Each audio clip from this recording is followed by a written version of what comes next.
तानम् नमो सिद्धाणं नमो आयर्याणम् नमो वज्रायाणम् नमो लोये सवसाहुनम्।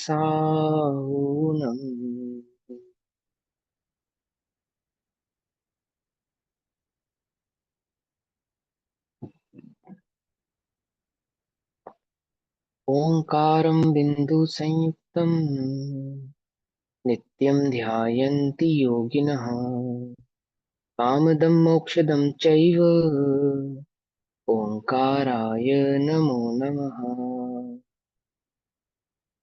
मङ्गलं भगवान् वीरो मङ्गलं गौतमोऽगणि मङ्गलं कुन्दकुन्दार्द्यो जैनधर्मोऽस्तु मङ्गलम्।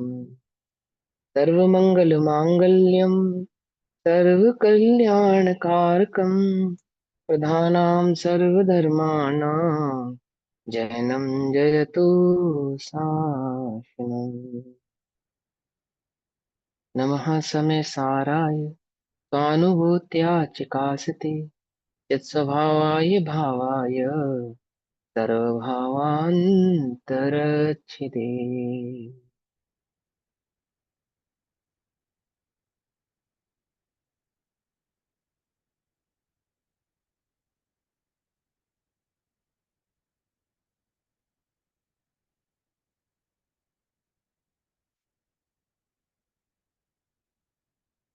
हमारी दोपहर कालीन कक्षा का विषय चल रहा है श्री समय सारजी ग्रंथ। श्री समय सारजी का स्वाध्याय हम सभी आचार्य अमृतचंद्र देव द्वारा रचित आत्मख्याति टीका के माध्यम से कर रहे हैं।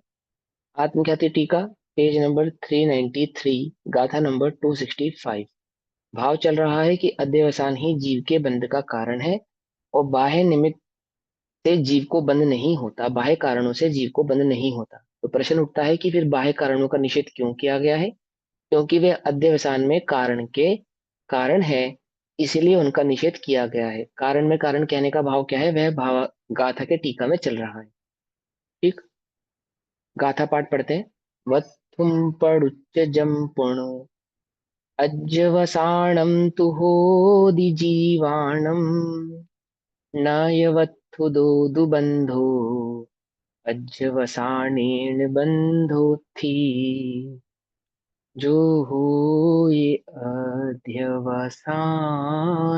जीव के वस्तु आश्रित सो बने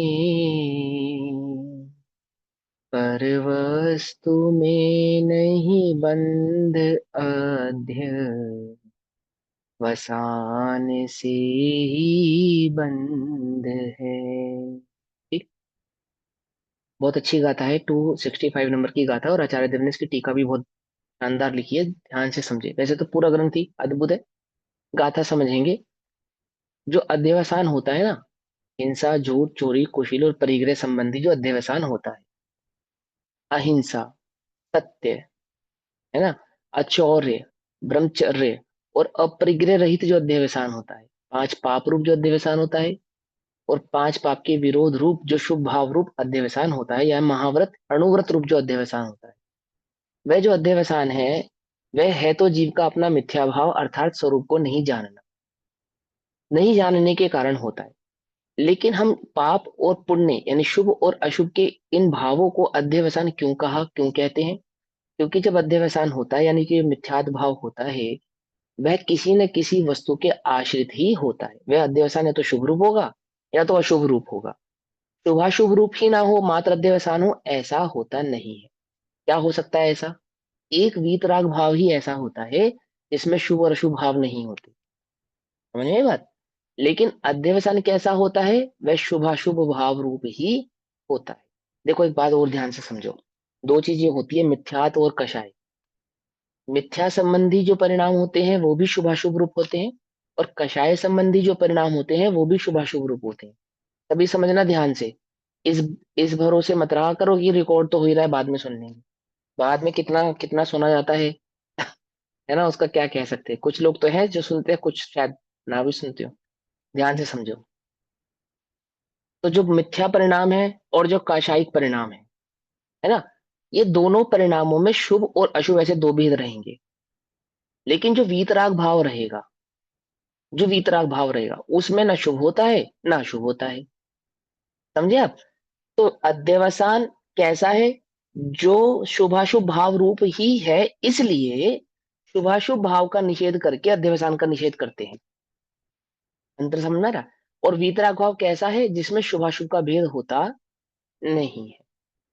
कषायिक भाव में किसका निषेध करते हैं? शुभ का भी करते हैं अशुभ का भी करते हैं। क्यों करते हैं? वास्तव में तो कषाय का निषेध करते हैं, क्योंकि कषायिक भाव शुभाशुभ भाव रूप होती है, इसलिए शुभाशुभ का निषेध करते हैं। क्या मतलब? कि जब जीव को एक होता है कारण, कारण और एक है कारण का कारण, तो जो अध्यवसान है वह शुभाशुभ रूप ही है, इसलिए शुभाशुभ का निषेध पूर्वक अध्यवसान का निषेध किया जाता है। इसी प्रकार जो कषाय है वे भी शुभाशुभ रूप ही है, इसलिए शुभाशुभ का निषेध करके कषाय का निषेध किया जाता है। अब कोई कषाय और अध्यवसान को तो समझे नहीं और शुभाशुभ परिणामों में ही उलझा रहे, तो ऐसे जीव का अध्यवसान जाता नहीं। ठीक है ना? जो वीतराग परिणति होती है उसमें शुभाशुभ भाव होता नहीं। जैसे चौथे गुण स्थान में वीतराग भाव परिणति होती है या नहीं होती है? कि जो अध्यवसान गया, उस अध्यवसान के साथ ही अनंतानुबंधी कषाय भी चली गई। तो जो अनंतानुबंधी कषाय गई, उतना उतना वीतराग भाव है। इसी प्रकार से जो दो कषाय जाएंगी, तो दो कषाय संबंधी अभाव संबंधी वीतराग भाव है। इसी प्रकार तीन कषाय जाएंगी, तो तीन कषाय संबंधी वीतराग भाव है। और जो चारों कषाय का अभाव हो जाएगा, तो चार कषाय संबंधी व पूर्ण वीतराग भाव हो जाएगा। अब जितना जितना वीतराग भाव है उतना उतना बंध नहीं है। जितना जितना अध्यवसान और कषायिक भाव है उतना उतना बंध है। तो जो अध्यवसान और कषायिक भाव रहेगा वो कैसा होगा? वो या तो पाप रूप होगा या तो वह पुण्य रूप होगा। समझ नहीं बात? और जितना जितना वीतराग भाव रहा वह कैसा है? उसमें पाप और पुण्य का भेद नहीं है। अंतर समझ में आया? बात बात समझ में आई? अब उस भाव को यहाँ आचार्य देव किस प्रकार से समझाते हैं वो ध्यान से समझेंगे। और जीव में टीका पढ़ते हैं। टीका, अध्यवसान ही बंध का कारण है, बाह्य वस्तु नहीं। क्योंकि बंध का कारण तो जो अध्यवसान है उसके कारणत्व से ही बाह्य वस्तु की चरित्रार्थता है। मतलब जो अध्यवसान ही ना हो अगर मान के चलो, तो क्या बाह्य वस्तु का आश्रय होगा? ये कह रहे हैं अध्यवसान नहीं होगा तो बाह्य वस्तु का आश्रय भी नहीं होगा। लेकिन हमने तो अध्यवसान के बिना भी बाह्य वस्तु का आश्रय लेते हुए देखा है जीव को। आश्रय का समझो मतलब सीधी बात है, दो प्रकार से आश्रय समझा रहे, क्योंकि यहाँ पे अध्यवसान की मुख्यता से ही कथन चल रहा है, इसलिए अन्य कषायों की यहाँ पर गौणता है। लेकिन मैं आपको दोनों भावों से समझाने की कोशिश करूंगा। सबसे पहले अध्यवसान से समझो। मान लो दो ही परिणाम है, या तो मिथ्यात्व का परिणाम है, सम्मत का परिणाम है, और कोई परिणाम नहीं, कषाय वषाय सबको कुछ देर के लिए गौण कर दो। गौण कर दो, ठीक है ना? अर्जुन को क्या नजर आ रहा है? सिर्फ तोते की आंख। तो और बाकी सब चीजें नहीं है क्या वहां पे? है ना? हाँ। अभी तोते की आंख देखो, बाकी सब चीजों को गौण कर दो। तो क्या कहते हैं कि जब जीव को मिथ्या भाव होता है, मिथ्या परिणाम होता है, तो उसे क्या लगता है? उसे ये लगता है कि पर पदार्थ मेरे सुख का कारण है। देह में सुख बुद्धि होती है या अन्य पदार्थों में सुख बुद्धि होती है, ठीक है ना? या उन्हीं पदार्थों में दुख बुद्धि भी होती है। तो ये जो सुख दुख बुद्धि होती है, ये चार प्रकार से होती है। कैसे चार प्रकार से होती है? एकत्व, ममत्व, कर्तत्व और भोक्तत्व। किसका एकत्व? कि पर में एकत्व। किससे ममत्व? कि पर में ममत्व। किसका भोक्तत्व? कि पर का भोक्तत्व। समझ में आई बात? एकत्व ममत्व, और किसका कर्तत्व?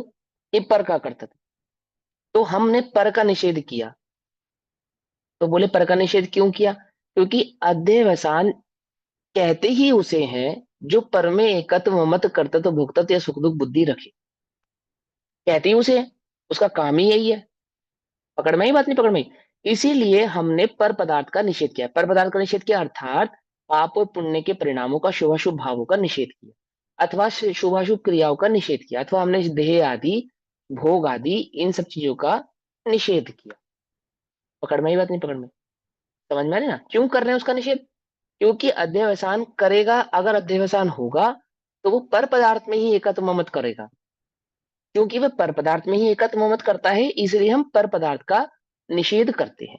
लेकिन पर पदार्थ के निषेध करने के पीछे जो हमारा तात्पर्य है, वह तो वास्तव में उस अध्यवसान का ही निषेध है। कोई पर पदार्थ का निषेध है ऐसा नहीं है, ऐसा नहीं।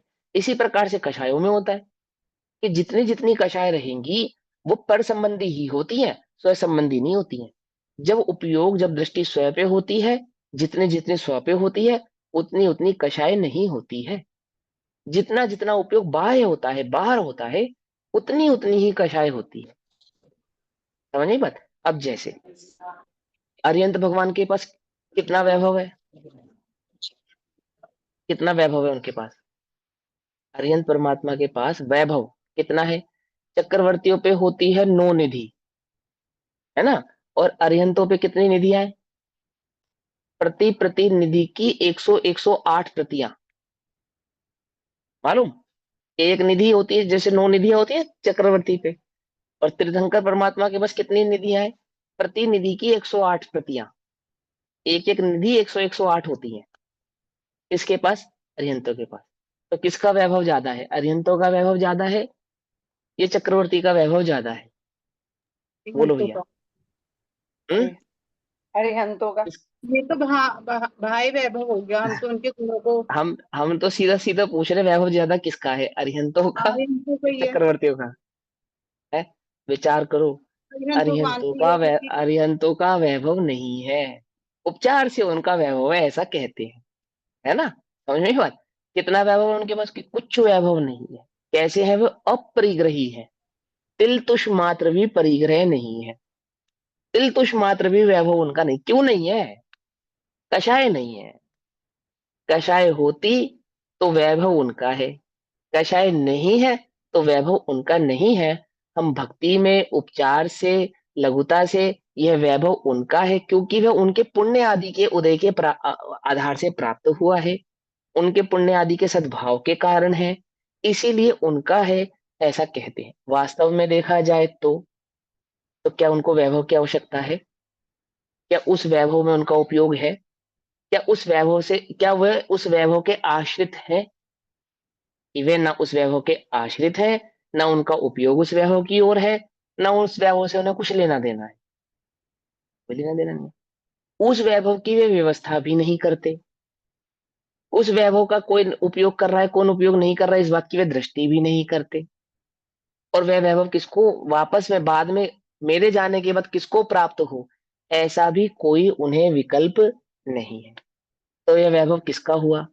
कि भले ही वे पुण्य आदि के आधार से अरिहंतों का कहा जाता है, पर वास्तव में तो अरिहंतों का कोई वैभव होता, अनंत गुणात्मक वस्तु जिसको उन्होंने अनुभव किया है, वह आत्मा ही उनका निज चैतन्य तत्व ही उनका वैभव है, अन्य कोई उनका वैभव नहीं।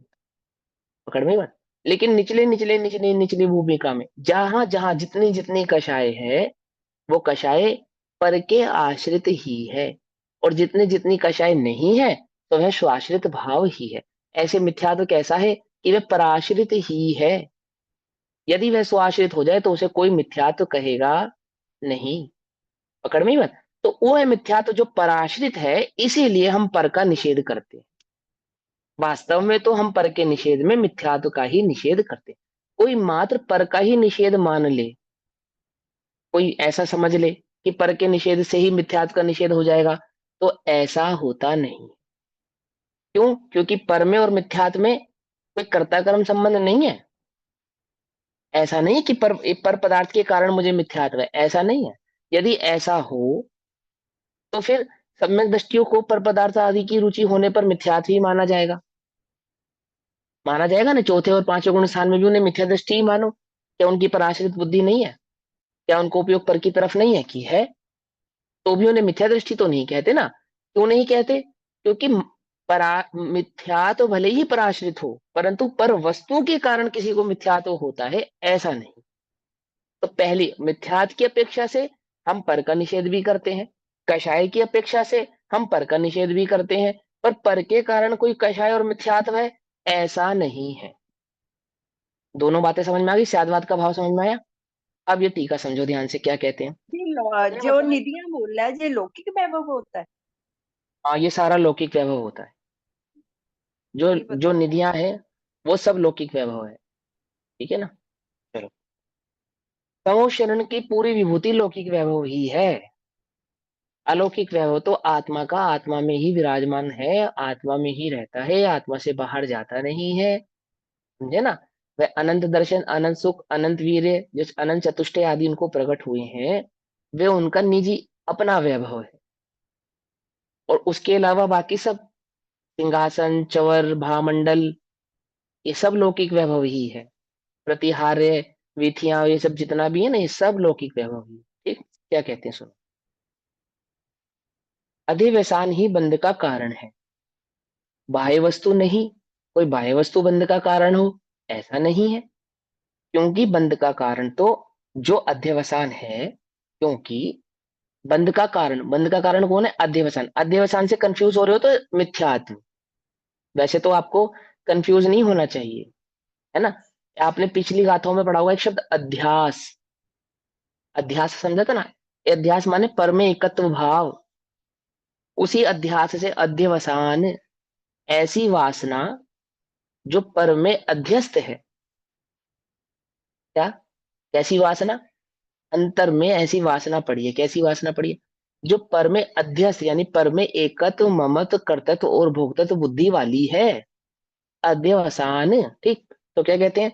जो अध्यवसान है उसके कारणत्व से, अध्यवसान के कारणपने से, कारणत्व से यानी कारणपने से, अध्यवसान के कारण ही बाह्य वस्तु की चरितार्थता है, यानी कि बाह्य वस्तु पे यह आरोप आता है।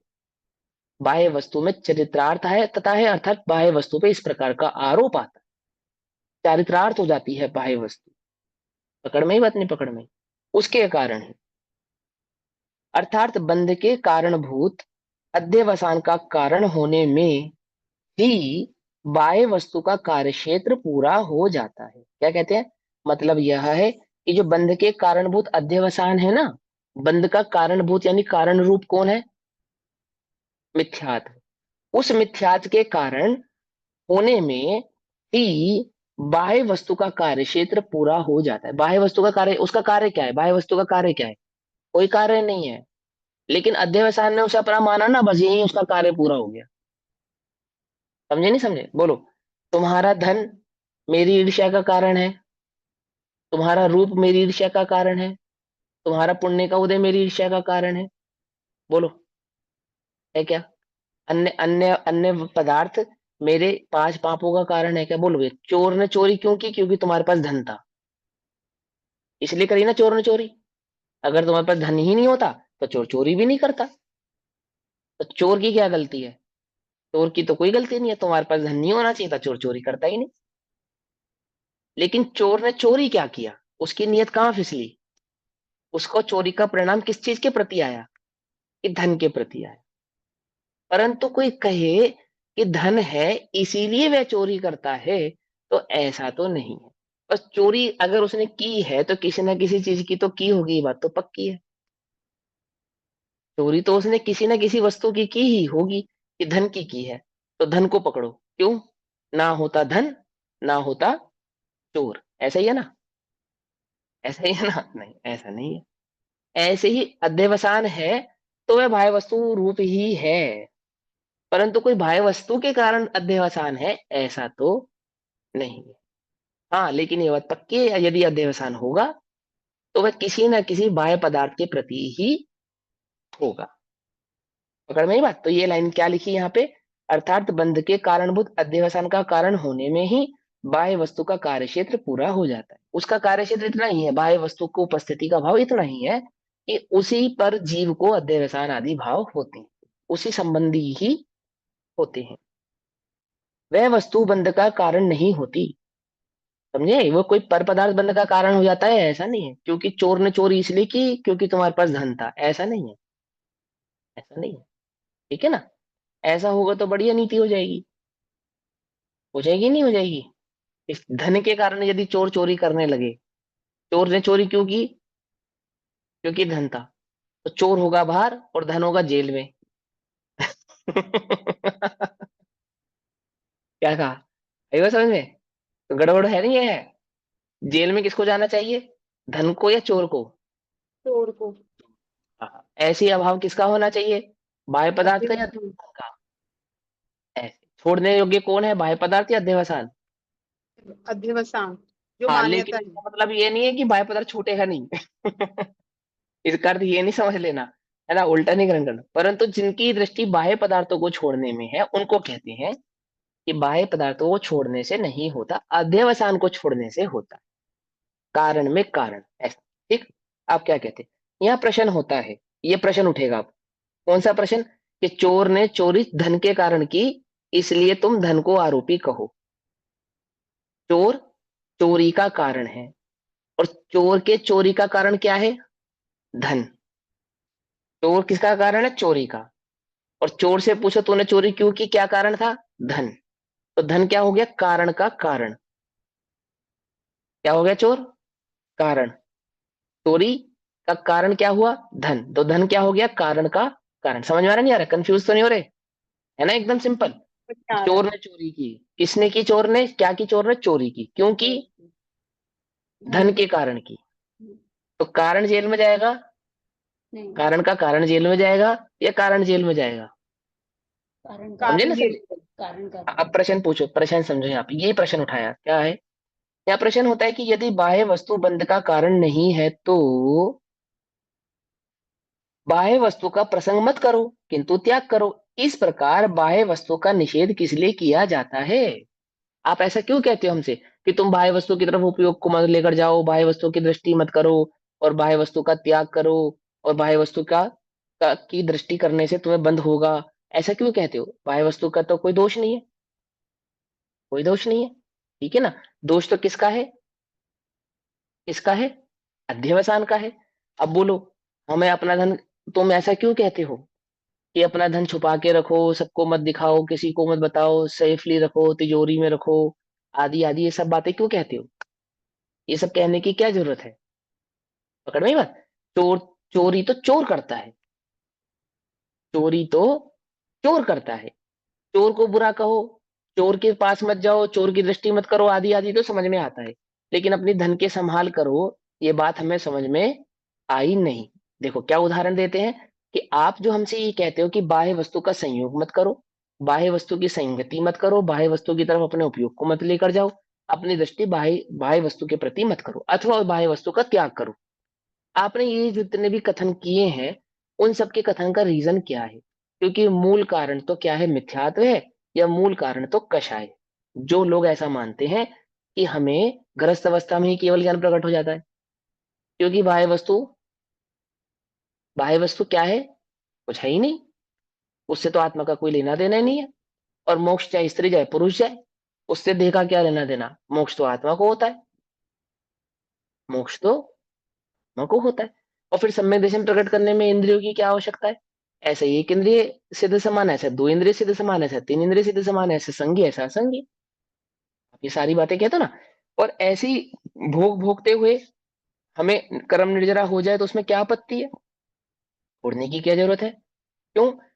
क्योंकि जो पर पदार्थ है, उससे से तो कोई जीव को बंध होता नहीं है, कोई भोग भोगने से तो जीव को बंध होता नहीं है, कोई बाह्य आदि परिग्रह आदि से तो जीव को बंध होता नहीं है, कोई पांच पापों की प्रवृत्ति आदि करने से तो जीव को बंध होता नहीं है। बंध तो जीव को मिथ्यात्व के कारण होता है और कषाय के कारण होता है। तो आप बोलो कि अध्यवसान यानी कि मिथ्यात्व मत करो और कषाय मत करो, बाकी तो जो पदार्थ जैसा है उसको बना रहने दो, बना रहने दो।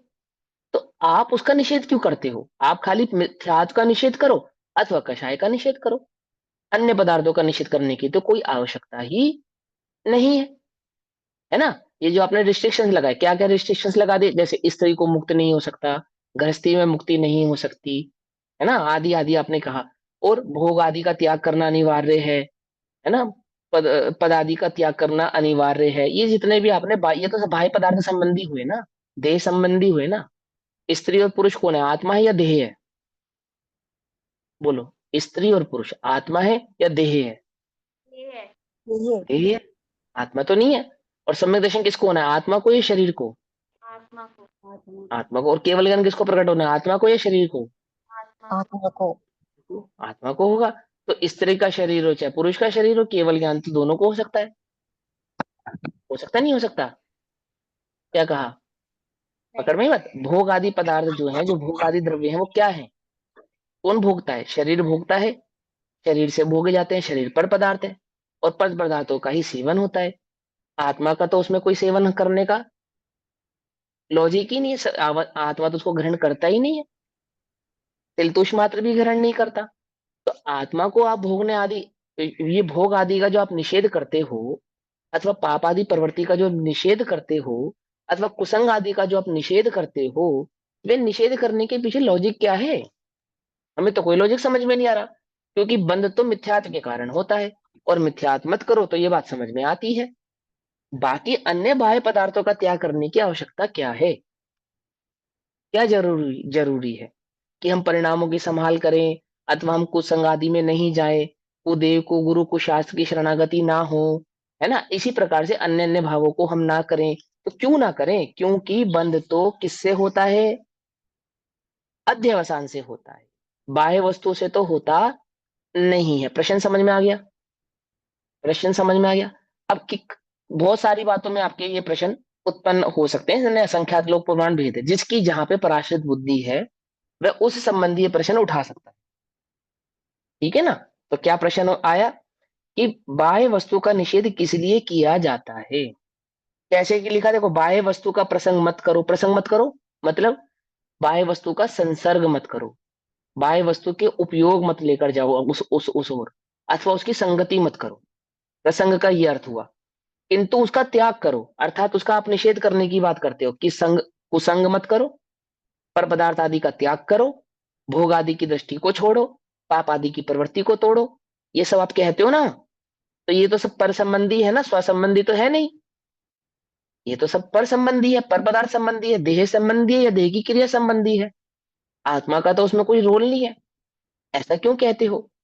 इस प्रकार बाह्य वस्तु का निषेध किस लिए किया जाता है, क्यों करते हो? प्रश्न समझ में आ गया ना? एकदम क्लियरली समझ में आया ना? प्रश्न समझना जरूरी है। कौन प्रश्न उठा रहा है ये आचार्य अमरचंद्र देव ने अपनी टीका में प्रश्न उठाकर समझाया। इनके लिए जो स्वच्छंदी हो जाते हैं अथवा जो निश्चयभाषी होते हैं, वो नहीं समझते हैं, उनके लिए प्रश्न उठाया। अब उत्तर समझो। इसका समाधान इस प्रकार है। अध्यवसान के निषेध के लिए बाह्य वस्तु का निषेध किया जाता है। मिथ्यात्व के निषेध के लिए ही कारण के कारण का निषेध किया जाता है। क्योंकि जो मिथ्यात्व है, वह उस जीव को किसी न किसी पर पदार्थ के संबंध में ही होगा। उसका उसका उसका काम ही यही है कि वह पर में एकत्व ममत्व कर्तृत्व और भोक्तृत्व बुद्धि को धारण करे। भोग उपभोग की वस्तु में नहीं होगा तो शरीर में होगा, शरीर में नहीं होगा तो परिणामों में होगा, माने द्रव्य कर्म में नहीं होगा तो भाव कर्मों में होगा। परंतु होगा तो उसको पर में ही। और जिसको इतना भी पर में है, उसको समस्त पर में है। क्या कहा? जिसको तिल तुष मात्र भी पर में आ सकती है, पराश्रित परिणाम है, मिथ्यात्व है, तो आप उसको मात्र पर संबंधी इतना परिणाम मत समझो। उसको लोकालोक में पर सुख बुद्धि है, उसको लोकालोक में एकत्व बुद्धि है, उसको लोकालोक में कर्तृत्व बुद्धि है। ऐसा ही समझना चाहिए। ठीक है ना? तो क्या कहते हैं? अध्यवसान के निषेध के लिए बाह्य वस्तु का निषेध किया जाता है। हमें निषेध तो मिथ्यात्व का ही करना है, ये बात तो पक्की है। उस मिथ्यात्व के निषेध के लिए ही हम देह आदि की प्रवृत्ति, कुसंग आदि की प्रवृत्ति, मिथ्या देशाद गुरु आदि, जो कुदेव को गुरु कुशास आदि का संयोग, और भोग आदि की जो बुद्धि है, उसके निषेध की बात करते हैं। उसी के लिए करते हैं। क्यों करते हैं, आगे सुनो। क्योंकि बाह्य वस्तु आश्रय भूत है अध्यवसान को, इस मिथ्यात्व को।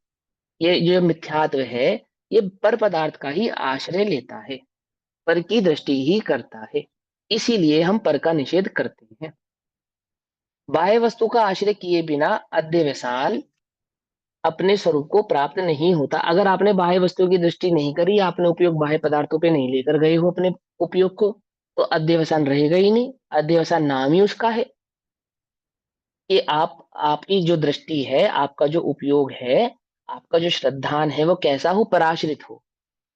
यही तो अध्यवसान है। और क्या है अध्यवसान? और यदि आपकी दृष्टि, आपका उपयोग, आपका श्रद्धान पराश्रित नहीं है, तो आपको अध्यवसान भी नहीं है। समझ नहीं बात? अब आगे क्या कहते हैं?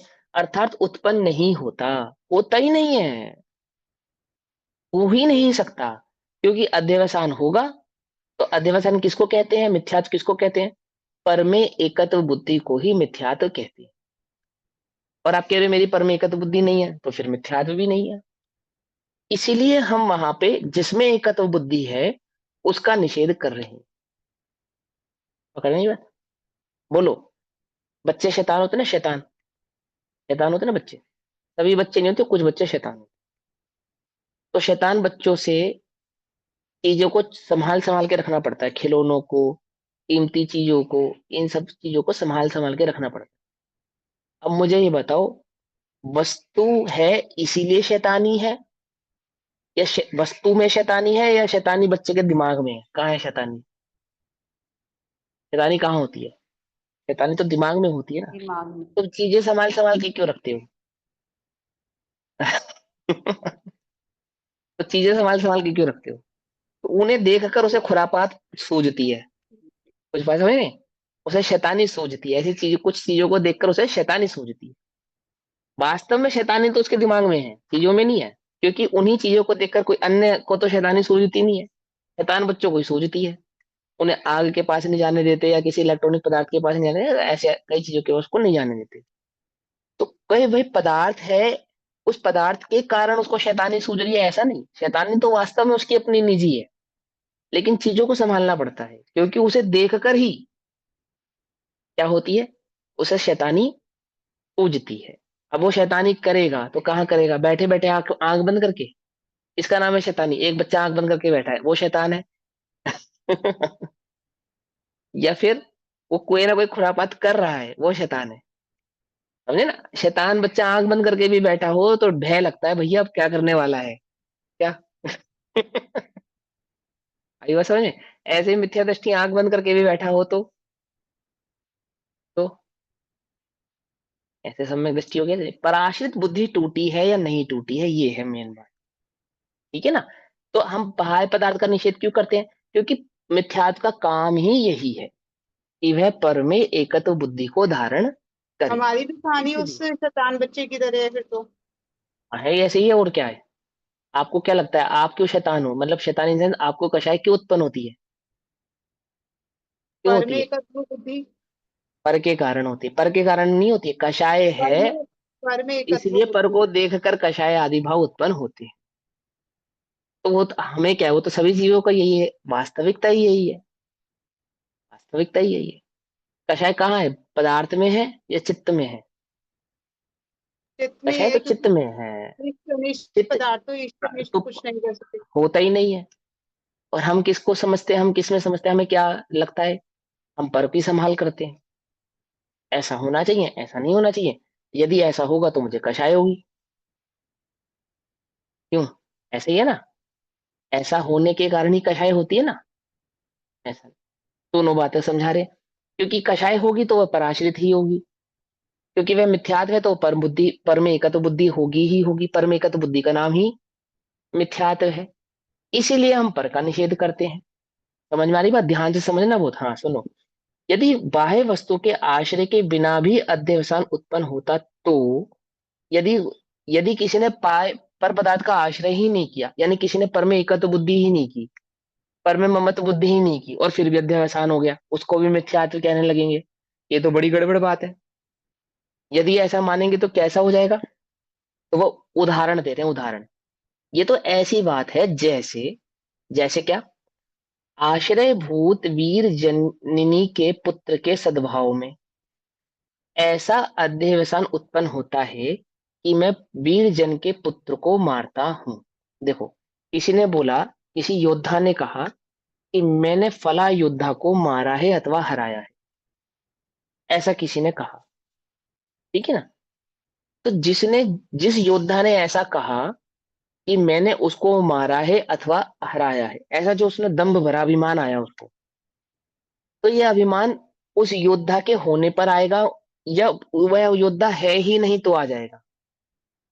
दो दो अवस्थाएं उन्होंने बोली कि एक माँ बांझ है, उसका कोई पुत्र नहीं है, तो उसने बांझ माँ के पुत्र को हराया है, या वास्तव में किसी वीर जननी के पुत्र को हराया है। बोलो, जिसने ये दावा किया कि मैंने एक्स वाई जेड योद्धा को मारा है, तो एक्स वाई जेड योद्धा होगा, उसी को तो मारेगा ना। ये हम्म। योद्धा है ही नहीं, है ही नहीं, और मैंने मारा है, तो किसको मारा है? वो किसको मारा है? प्रेजेंट है। भाई कुछ होगा ना, होना तो चाहिए, मारने के लिए कोई तो होना चाहिए। समझे नहीं समझे? और वो एवं ही तो कोई है ही नहीं कि मैंने किसी बंध्या स्त्री यानी कि किसी बांझ स्त्री के पुत्र को मारा है। बोलो पॉसिबल है या नहीं है? बोले बांझ स्त्री जब तू कह रहा है, उसके तो पुत्र ही नहीं होता, जिसके पुत्र ही नहीं है उसको तूने मारा है।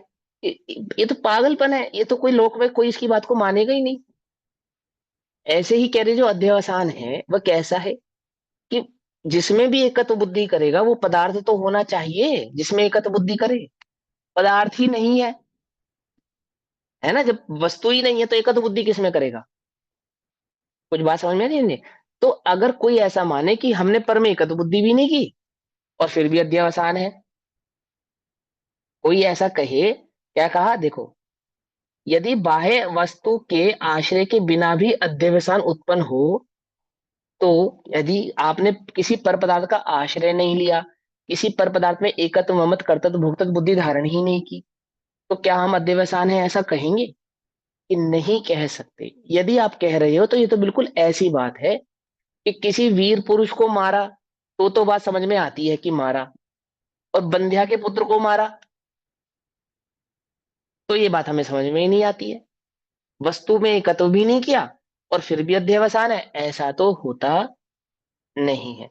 पर पदार्थ में एकत्व होगा उसी का नाम मिथ्यात्व है, पर पदार्थ में एकत्व नहीं होगा तो उसका नाम मिथ्यात्व नहीं है। ये बहुत ध्यान से समझो, मैं इस पे जोर जानबूझकर दे रहा हूं। बहुत भारी मिस्टेक हमारी शुभाशुभ परिणामों के संबंध में यही चल रही है, क्योंकि हम मिथ्यात्व को पकड़ते नहीं है। अभी तक हमारी बात समझ में आई नहीं है कि मिथ्यात्व किस चिड़िया का नाम है, क्योंकि हम परिणामों की ऊहापोह के आधार से ही अपने को सम्यक दृष्टि आदि मानने की भूल करते हैं, कषाय आदि के अभाव को मानने की भूल करते हैं। अथवा हम ये रहे मोक्ष अधिकारी, क्यों है हम मोक्ष अधिकारी? क्योंकि हम स्वाध्याय करते हैं इसलिए। तो उल्टा नहीं परिणाम। पकड़ना।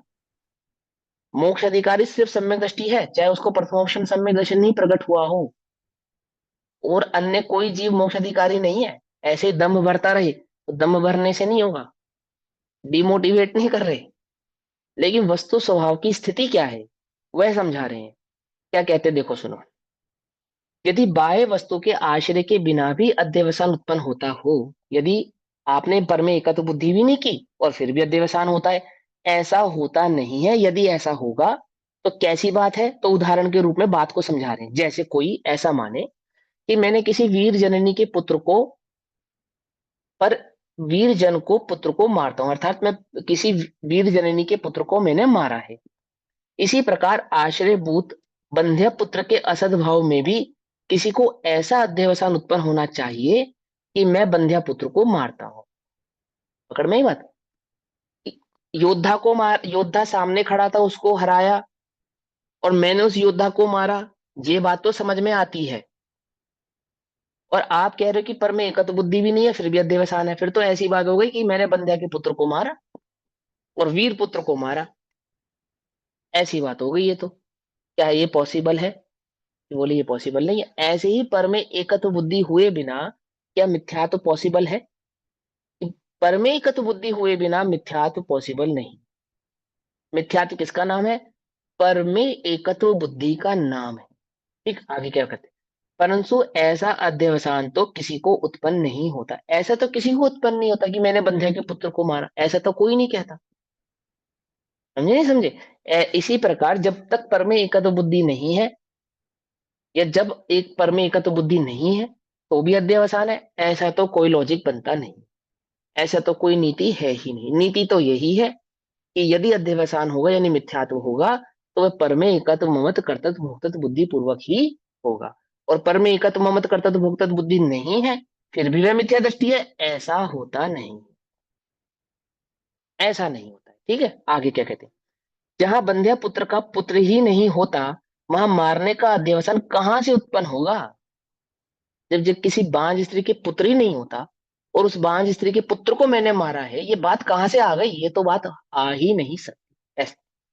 इसीलिए यह नियम है कि बाह्य वस्तु स्वरूप आश्रय के बिना अध्यवसान नहीं होता। इसलिए यह नियम है कि जब मिथ्यात्व होता है वह पर में एकत्व ममत कर्तृत्व भोक्तृत्व बुद्धि पूर्वक ही होता है, और पर में एकत्व ममत बुद्धि नहीं हो तो अध्यवसान भी होता नहीं है। यानी कि अध्यवसान होने के लिए पर चाहिए और उस पर में एकत्व बुद्धि होनी चाहिए। ये बात समझ में आ गई? अब आप, ये प्रश्न क्या चल रहा है, आप पर का निषेध क्यों करते हो?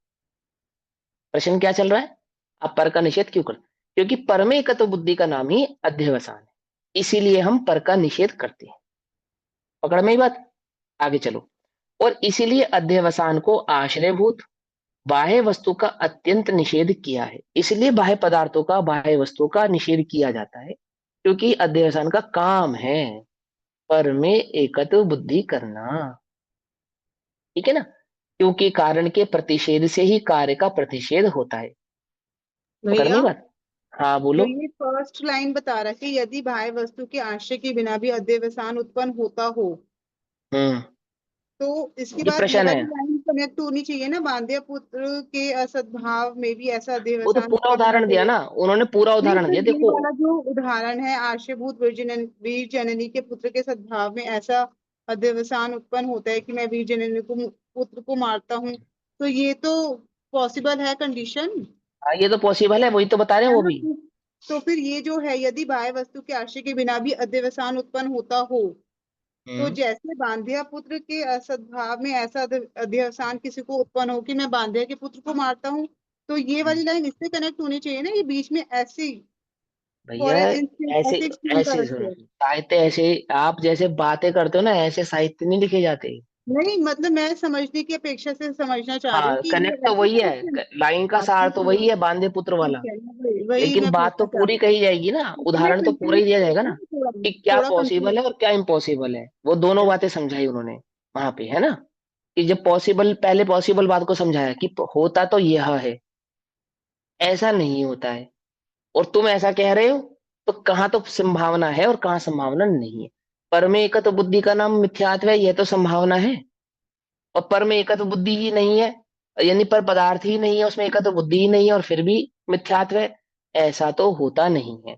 जैसे बंध्या स्त्री के पुत्र नहीं होता, तो पुत्र को मारने वाला भी कहाँ से होगा? मारने वाला तो बाद में चाहिए, पहले पुत्र चाहिए। ऐसे ही पर में एकत्व बुद्धि होने के लिए पर चाहिए ना, पर पदार्थ ही नहीं है, तो एकत्व बुद्धि कहाँ से होगी? ठीक पकड़ है। में ही बात? ऐसे। तो क्या कहते हैं कि इसीलिए प्रतिषेध किया जाता है, क्योंकि बाह्य वस्तु अध्यवसान का कारण है, और इसलिए उसके प्रतिषेध से अध्यवसान का प्रतिषेध होता है। यानी कि हम कारण के कारण का निषेध इसलिए करते हैं क्योंकि वह कारण के वास्तविक कारण होने का कारण है। यानी कि मिथ्यात्व का काम है परमेकत्व बुद्धि, इसलिए हम पर का निषेध कर देते, ताकि हम, वास्तव में तो निषेध किसका कर रहे हैं? मिथ्यात्व का ही कर रहे हैं। निषेध हम किसका कर रहे हैं? मिथ्यात्व का ही कर रहे हैं। इसकी अपेक्षा से कर रहे हैं, पर की अपेक्षा से कर रहे हैं। ठीक है ना? आपके आप देखो, उदाहरण थोड़ा खोटा है पर समझने योग्य है। क्या कहते हैं? आपके बच्चा कुसंग में पड़ के कुसंगति का शिकार होने से, है ना, खराब हो गया, मतलब बिगड़ गया। अब आपको उसको सुधारना है, तो सबसे पहले क्या करोगे? कुसंग का निषेध करोगे ना, उसकी मंडली तोड़ोगे ना, है ना? अब जरूरी नहीं है कि मंडली के तोड़ने से वो सुधर जाए, और ऐसा भी नहीं है कि मंडली ही बच्चे को बिगाड़ती है। ऐसा भी होता है कि अच्छा बच्चा हो और कुसंग भी हो, तो भी कुसंगति का शिकार ना हो, ऐसा भी हो सकता है। ऐसा भी होता है ना, बातें तो दोनों होती है। लेकिन अगर किसी को सुधारना है, तो निषेध किसका करा जाएगा? सबसे पहले उसकी मंडली तोड़ी जाएगी, है ना? मंडली तोड़ी जाएगी उसकी। और मंडली तोड़ने के बाद रिहैबिलिटेट सेंटर होते हैं ना, वो क्या करते हैं? क्या करते हैं मालूम है? रिहैब्स होते हैं जो, जैसे किसी को नशे की आदत पड़ गई, तो उसको क्या करते हैं? जेल में डाल देते हैं एक तरीके से। और नशा नहीं देते, वो तड़पता है नशे के लिए, खूब तड़पता है, लेकिन नशा नहीं देते उसको, बिल्कुल भी नशा नहीं देते। कि कैसी स्थिति जाती है? मरणासन भी हो सकता है, हो जाता है, ऐसी स्थिति में भी आ जाता है, पर क्या नहीं देते? नशा नहीं देते। अब जो नशे की लत है वो तो आंतरिक है। वो कैसी है? वो आंतरिक है ना। नशा तो बहुत लोग करते हैं पर सबको लत नहीं पड़ती। पर जिनको लत पड़ जाती है, जिनको लत पड़ जाती है, उनका किसका निषेध किया जाता है? नशे का निषेध किया जाता है, नशे का। और जिनको लत नहीं पड़ी है उनको भी नशे का निषेध क्यों करते हैं? क्योंकि इसके कारण तुझे इसकी लत पड़ सकती है। लत समझते हो? आदत हो सकती है। ऐसे ही एकत्व पर में एकत्व होने के कारण पर का निषेध किया जाता है। पर के कारण किसी को पर में एकत्व हुआ है ऐसा नहीं है। लेकिन जिनको पर में एकत्व है उनके लिए पर का निषेध करके वास्तव में पर में एकत्व का निषेध करने की परिपाटी है। क्या कहते हैं? बाह्य वस्तु अध्यवसान का कारण है, इसलिए उसके प्रतिषेध से अध्यवसान का प्रतिषेध हो जाता है। प्रतिषेध माने निरोध, रोकना। ठीक है ना। परंतु यद्यपि बाह्य वस्तु बंध के कारण का अर्थात अध्यवसान का कारण है, ये बात हमें पता है कि वह कारण नहीं है। पर पदार्थ कोई कारण नहीं है अध्यवसान का कारण है। अध्यवसान होने में पर पदार्थ कैसा है? कारण का कारण। ये बात हमें मालूम है। तथापि फिर भी बाह्य वस्तु बंध का कारण नहीं है, क्योंकि क्योंकि ईर्या समिति में परिणमित मुनिंद्र के चरण से मर जाने वाले ऐसे किसी वेग से आपतित काल प्रेरित उड़ते हुए जीव की भांति बाह्य वस्तु जो कि बंध के कारण का कारण है, वह बंध का कारण न होने से बाह्य वस्तु को बंध का कारणत्व मानने में अनेकांतिक हेत्वाभास है, अर्थात व्यभिचार आता है। अनेकांतिक हेत्वाभास क्या होता है सुनो। वस्तु कैसी है? वस्तु अनेकांतिक ही तो है, लेकिन कारण कार्य में अनेकांतिक भाव नहीं होता, त्यादवाद भाव होता है। क्या समझाते समझाते देखो।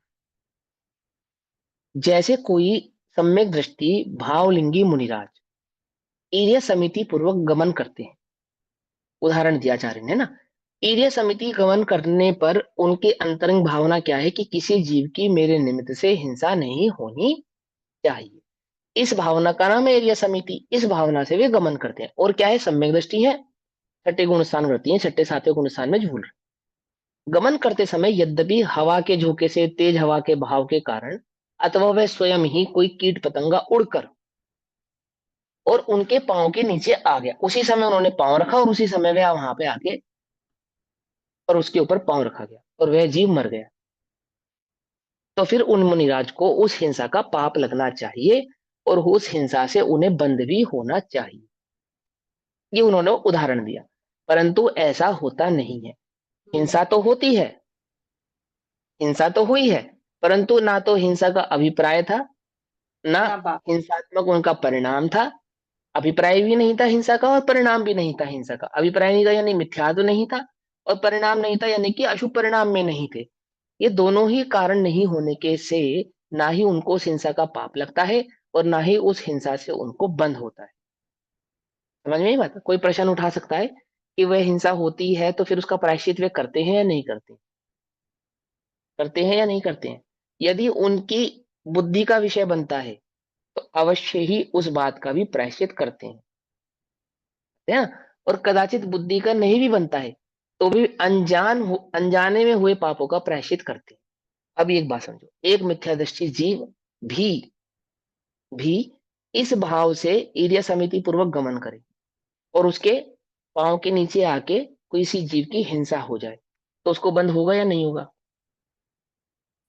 होगा। कौन सा बंद होगा बोलो?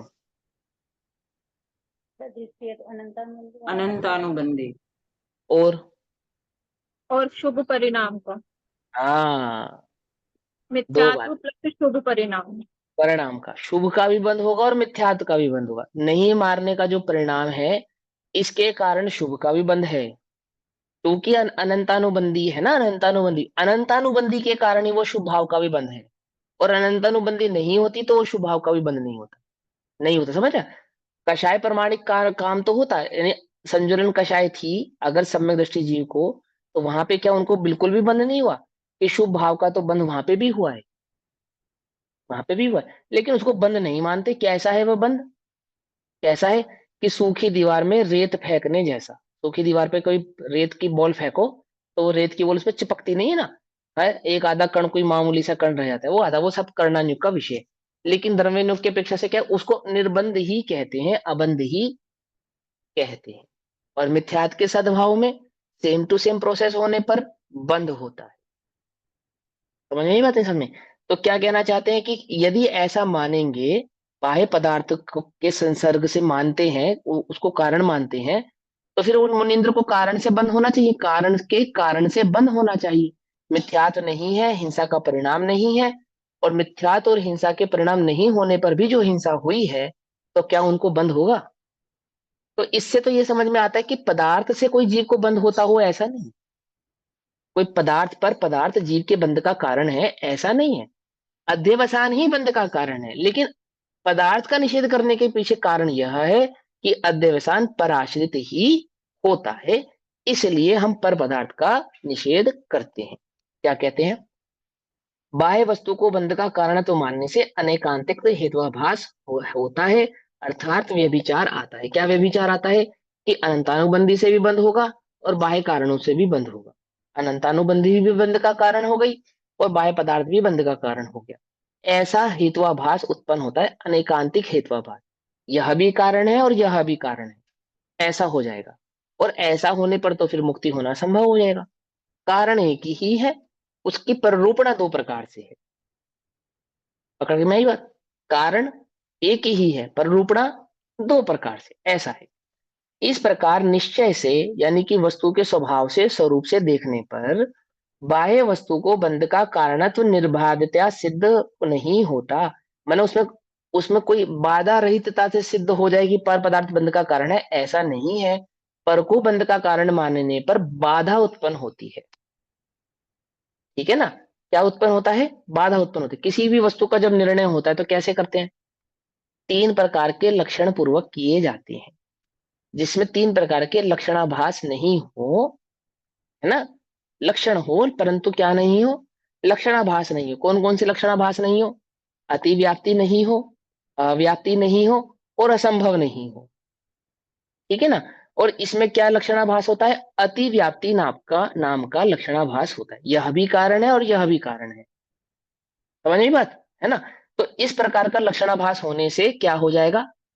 गड़बड़ हो जाएगी। वह तो लक्षण नहीं है, तो लक्षणाभास में क्या होगा? बाधा उत्पन्न होती है। यह भी है और यह भी है, ऐसा मानने से क्या हो जाएगी? बाधा उत्पन्न हो जाएगी। पॉइंट पकड़ में आ रहा है नहीं आ रहा है ना? आत्मा कैसा है? अरूपी है। यदि मात्र आत्मा अरूपी है ऐसा मान लिया जाए, तो और किस किस को आत्मा मानना पड़ेगा? धर्म धर्म आकाश काल। धर्म आकाश हाँ, काल। क्योंकि वे भी अरूपी है। तो है तो बात पक्की कि आत्मा रूपी है, ये बात तो सही है। लेकिन अरूपित्व आत्मा का लक्षण नहीं माना जा सकता, क्योंकि अगर हम अरूपी है वह आत्मा है ऐसा कहेंगे, तो धर्म अधर्म आकाश काल को भी आत्मा मानना पड़ेगा। पॉइंट पकड़ में आ रहा है ना? ऐसे ही बाह्य पदार्थ को यदि हम बंध का कारण कहेंगे, तो जिन जिनके भी बाह्य कारण उपलब्ध हैं वे सब बंध को प्राप्त हो रहे हैं ऐसा मानना पड़ेगा। जैसे गमन आदि पूर्वक होने वाली हिंसा और अर्यंत आदि भगवान का परिग्रह। ठीक है ना? क्या मानना पड़ेगा? उनके बंध के कारणों में उनको काउंट करना पड़ेगा और उनसे उनको बंध मानना पड़ेगा। इसीलिए ऐसा पॉसिबल नहीं है। हाँ, ये बात सही है कि हम मिथ्यात्व के निषेध में बाह्य पदार्थ का निषेध करेंगे। क्यों करेंगे? क्योंकि मिथ्यात्व का नाम ही उसका है जो पर में एकत्व बुद्धि करे, इसीलिए हम पर का निषेध करते हैं।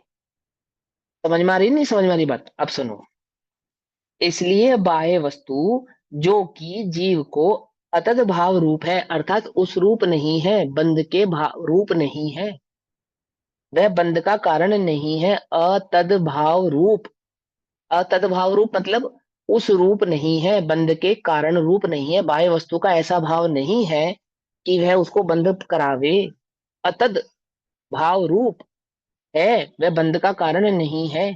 किंतु, लेकिन, बट, क्या है बट इसके अंदर? अध्यवसान जो कि जीव को तद्भाव रूप है, वही बंध का कारण है। और वह जो अध्यवसान है वह कैसा है? वह पर में एकत्व बुद्धि वाला है।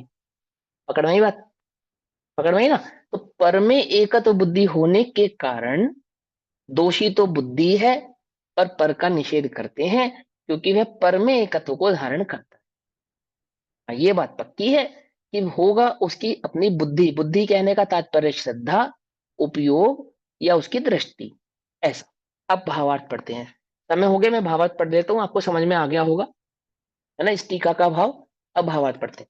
बंध का कारण निश्चय से अध्यवसान ही है। स्वभाव से देखने पर वस्तु स्वरूप को ध्यान से समझेंगे आप, ऊहापोह करेंगे, पूर्वापर का विचार करेंगे। ये सब चीजों का मतलब निश्चय होता है। पूर्वापर का विचार करना, समीचीनता पूर्वक किसी वस्तु स्वभाव को देखना, द्रव्य गुण पर्याय पूर्वक विचार करना, है ना, निश्चय व्यवहार से जानना या स्वभाव से जानना या स्वरूप से जानना, ये सबका मतलब है निश्चय से जानना। क्या कहते हैं? बंध का कारण निश्चय से अध्यवसान ही है, और बाह्य वस्तुएं हैं वे अध्यवसान का अवलंबन है। अवलंबन है, अवलंबन माने आरोप है, निमित्त है। अवलंबन समझ गए? अवलंबन का मतलब क्या? आरोप है, निमित्त है। बोलो भैया, निमित्त करता है या अकर्ता है?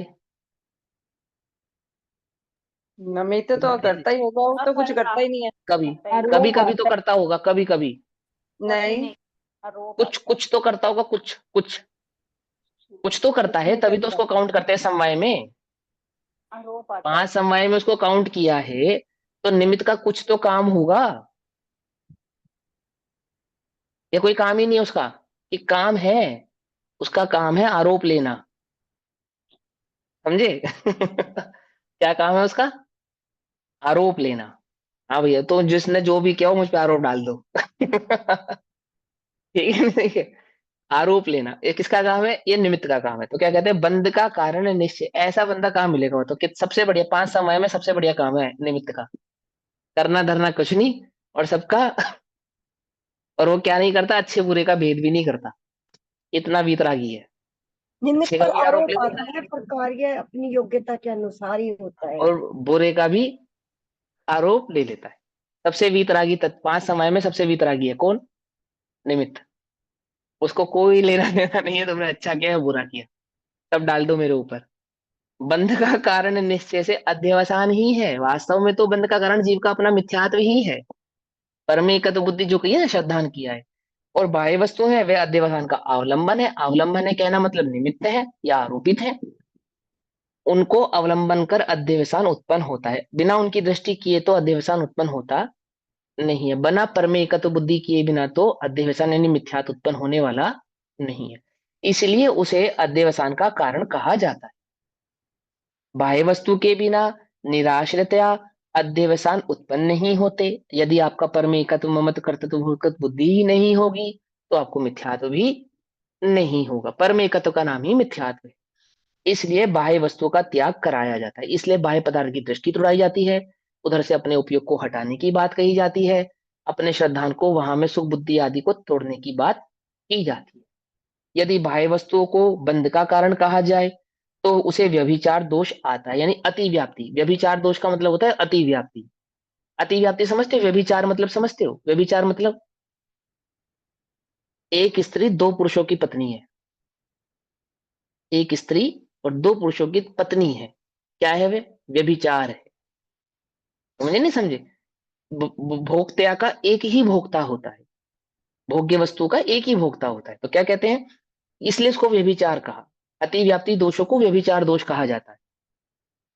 पकड़ में ही बात। अति व्याप्ति दोषों को क्या कहते हैं? व्यभिचार दोष कहते हैं। इसलिए बाह्य वस्तु का त्याग कराया जाता है। यदि बाह्य वस्तु को बंध का कारण कहा जाए तो उसमें व्यभिचार दोष आता है। कारण होने पर भी कहीं कार्य दिखाई देता है और कहीं नहीं दिखाई देता, उसे व्यभिचार कहते हैं। ठीक है ना? अरूपी होने पर अरूपी पदार्थ धर्म धर्म आकाश काल भी दिखाई देते हैं, आत्मा भी दिखाई देता है। आत्मा भी अरूपी है, अन्य द्रव्य भी अरूपी है। कारण तो है, परंतु वे आत्मा नहीं है, और वह एक आत्मा है, मतलब एक जीव है और एक जीव नहीं है। कारण होने पर भी एक में कार्य है, एक में कार्य नहीं है। मतलब जीवत्व का कार्य एक द्रव्य में है, अन्य द्रव्यों में नहीं है। इसी प्रकार से बाह्य पदार्थ होने पर, मैंने बाह्य पदार्थ को यदि बंध का कारण मानेंगे तो क्या दोष आएगा?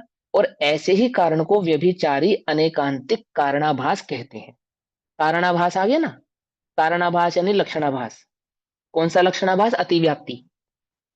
कोई मुनि ईर्य समिति पूर्वक यतन से गमन करते हो और उनके पैर के नीचे कोई उड़ता हुआ जीव वेग पूर्वक आ गिरे तथा मर जाए तो मुनि को हिंसा नहीं लगती।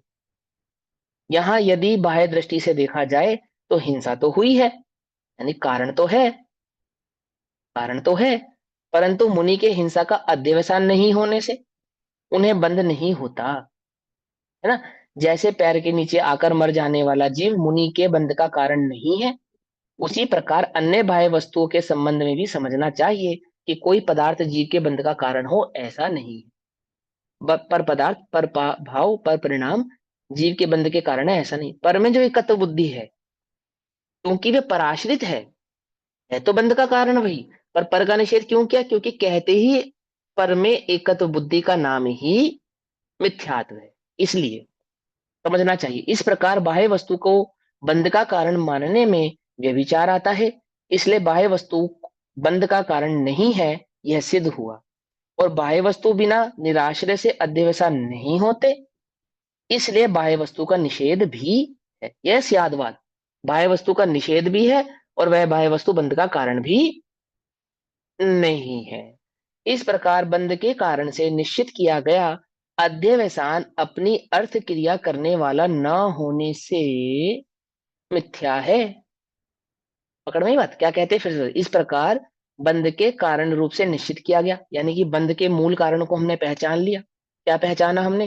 कि मिथ्यात्व बंध का कारण है, और वह जो मिथ्यात्व है वह अपनी अर्थ क्रिया यानी अपना कर्ता स्वयं होने से, अपने कार्य को स्वयं करने वाला होने से, कोई बंध के, कोई पर पदार्थ के कारण अध्यवसान होता है, ऐसा नहीं।